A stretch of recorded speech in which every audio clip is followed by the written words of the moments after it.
Hi, my name's Josh from Merchant Realty. Today, as you can see in the headline, 5 little mistakes that cost sellers big time when selling. Now, guys, I've seen it over my years, been in real estate for 10 years. It's so obvious when an owner is going to cost themselves big time, and it's just frustrating to watch these little 1%ers that all add up. And the difference between you achieving, well, as I said, a 1%er, 5 or 10% extra onto what you're hoping to achieve on your sale does add up. These are 5 things. Last but not least is very important. So number 5 is very important. It is to do with the agent you choose. So please do yourself a favor, stick around, like, subscribe, do all that fun stuff. Appreciate the love and the support that I'm getting. Guys, we're going to jump in. Number 1 you have is rushing to the marketplace. What do I mean by that? Well, guys, when you go to market, you put it on realestate.com. I see it often where you'll have an owner launch on a Thursday or a Friday, they'll open it that Saturday. Now, unless it's an auction campaign, that can very well work. But guys, we always believe, have a little bit of lead time. Make sure your presentation's really good and looks amazing. Think about yourself as a buyer. Think about how you would critique your property and what you would object to and what you would negotiate on if you were them. So we always allow for about a week to 2 weeks of lead time to make sure we get the photography, videography, the everything Mickey Mouse, because you only get one shot at a first impression, and the last thing you want is to do all this hard work and you do an open home and you barely have any people there when you could have just waited an extra week online to have a lot more people, and then you've got an abundance of people wanting to make offers, which creates a bidding situation. And what do we always say?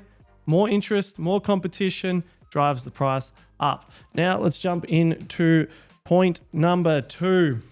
Now I've got skipping presentation or styling. It's a big factor. A lot of people go, oh, I don't really want to do styling. I believe in my, furniture and all that stuff. Some people skip styling altogether. And if it's an investment, they'll literally not even style the home. I always say this: if you walk into a bare home, completely vacant, what are you going to pick? What are you going to look at? You're going to look at the walls. You're going to look at the floors. You're going to look at every little problem in that house. Versus if you actually style it, you make it feel like a home.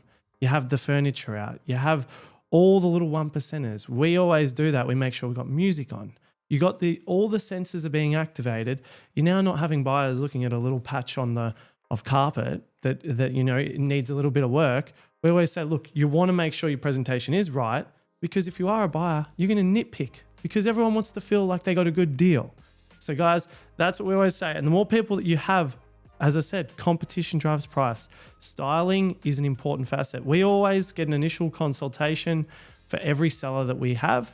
Some people will take it, some people will get offended, but we always recommend it. That is point number 2. Make sure your presentation is on point. That is the one thing the seller can control wholeheartedly. It's something that they can think about, look at logically and go, you know what? If I was a buyer, put your buyer hat on and then literally go, what would I negotiate on? Because the less that people can negotiate on is the more that they'll pay for the headline figure. The less they have to do in a house, the more they'll pay. Makes sense. Now, you got point 3, not understanding the buyers. Now, what do I mean by this? It's not necessarily the buyer pool as such. This is when, if you're on the market, you're getting feedback. You want to know how buyers are feeling when they walk into your house, what they're seeing, what are the positives, what are the negatives, how would they view their home, how would they view it if they lived in it, can they see themselves living here? But not only that, what are they going to object to? That's where we make sure we get market feedback and we come back to you with pricing feedback, but not only that, what they love and what they don't necessarily like about it, because it doesn't just come down to one hit wonder. No, I haven't sold a property and there not be any negatives being said, but the negatives can create an emphasis around feedback. And the best thing for you, if you are looking to sell, is getting the feedback from all those buyers so that when you actually do get offers in and you understand why they're placing offers at that point. Because all these buyers, you've got to remember, they're seeing all these other homes on the market as well. So you have to factor that in. They're comparing your property to other homes too. So guys, that's point number 3, not understanding the buyers. Make sure, put their hat on, think about it like them, and trust me, it'll do you a world of good. Number 4, weak advertising. Now, we're pretty big on advertising because we see it as an investment, and it truly is. It 10x's your exposure once you go online. And once you get exposure, you get interest, you get competition, and it drives a higher price. And the last thing you want is to not advertise at all. We can, obviously there's a lot of off-market sales. And what does that mean? Well, it means that you can get people through. And we often will do this. We have ready to go buyers who have come through previous campaigns we have met or we've got a very close relationship with, and we'll actually get those people through a house to make sure that, hey, is the price correct? And potentially there might be someone who wants to buy something. Prime example, I've got one that is off market at the moment because the seller doesn't want to go to market.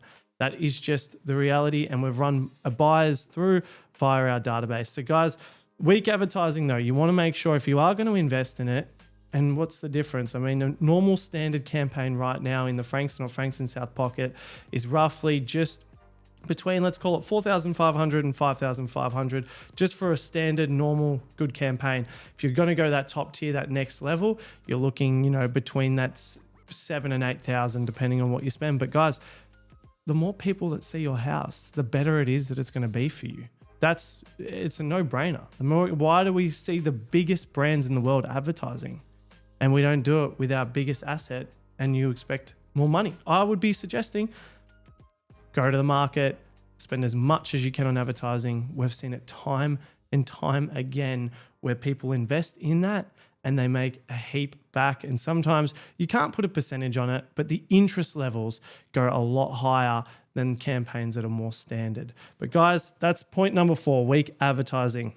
And then you've got number 5, lucky last, choosing an agent based on fee alone. Why is that important? Well, if you go with an agent on just fee alone and you go with the cheapest, that'll cost you thousands in the long run.